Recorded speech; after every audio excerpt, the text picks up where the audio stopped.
के कॉरिडोर में जबरदस्त भागम भाग मची हुई थी। हर तरफ शोर था, कोई अपनी कॉपी ढूंढ रहा था, कोई दोस्त से होमवर्क पूछ रहा था और कुछ बच्चे तो जल्दी जल्दी आखिरी सफ़े भरने की कोशिश कर रहे थे।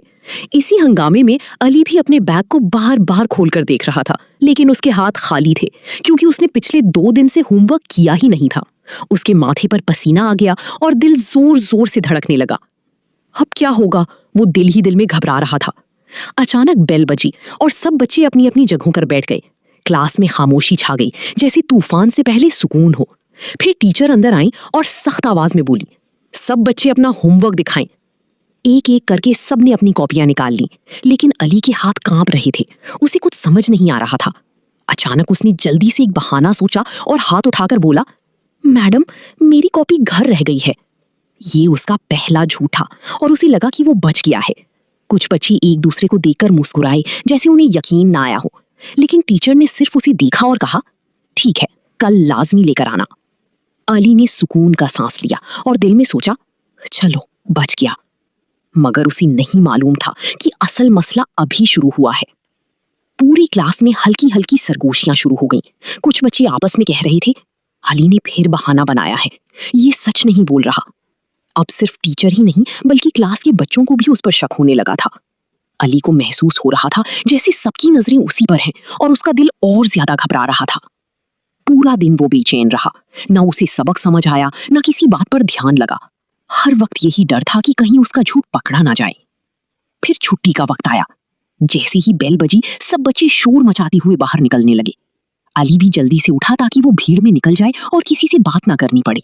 लेकिन जैसे ही वो दरवाजे के करीब पहुंचा, एक आवाज ने उसे रोक दिया, अली, तुम जरा रुको। ये सुनते ही उसके कदम वहीं रुक गए, दिल जैसे एक लम्हे के लिए रुक गया हो। अली आहिस्ता से मुड़ा और बोला, जी मैडम। टीचर उसके करीब आईं।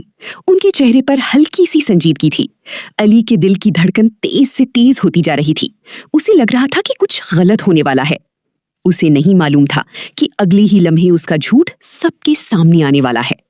टीचर ने खामोशी से अपने बैग में हाथ डाला और आहिस्ता से एक कॉपी बाहर निकाली। अली की नजरें जैसे वहीं जम गईं। जैसे ही उसने कॉपी को देखा, उसका चेहरा एकदम सफेद पड़ गया। वो उसकी अपनी कॉपी थी। ये तुम्हारी ही कॉपी है ना? टीचर ने पुरसुकून आवाज में पूछा। अली की जबान जैसे बंद हो गई, अल्फाज बाहर ही नहीं आ रहे थे। टीचर ने नरमी से कहा, तुम कल ये कॉपी क्लास में ही छोड़ गए थे और आज तुमने झूठ बोला कि ये घर है। ये सुनकर अली का सर झुक गया। अब ना वो कुछ छुपा सकता था, ना बहाना बना सकता था। सच उसके सामने खड़ा था। क्लास में मुकम्मल खामोशी थी। बाहर का शोर भी जैसे खत्म हो गया हो। अली की आंखों में शर्मिंदगी साफ नजर आ रही थी।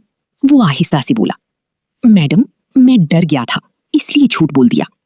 टीचर ने उसे गौर से देखा और कहा, डर से बचने के लिए झूठ बोलना मसला हल नहीं करता, बल्कि तुम्हें और मुश्किल में डाल देता है। अली ने सर हिला दिया। इस लम्हे उसे अपनी गलती का एहसास हो चुका था। उस दिन के बाद उसे एक बात हमेशा याद रही कि झूठ कभी नहीं बचाता, वो सिर्फ थोड़ी देर के लिए छुपाता है और फिर सबके सामने सच बनकर आ जाता है। प्यारे बच्चों, झूठ चाहे छोटा हो या बड़ा, वो ज्यादा देर नहीं छुपता। सच बोलना कभी कभी मुश्किल लगता है, लेकिन यही हमें इज्जत और एतमाद देता है। अगर हम गलती करें तो उसे मान लेना ही बहादुरी है। याद रखें, सच बोलने वाला हमेशा सबका पसंदीदा बनता है और अल्लाह भी सच बोलने वालों को पसंद करता है।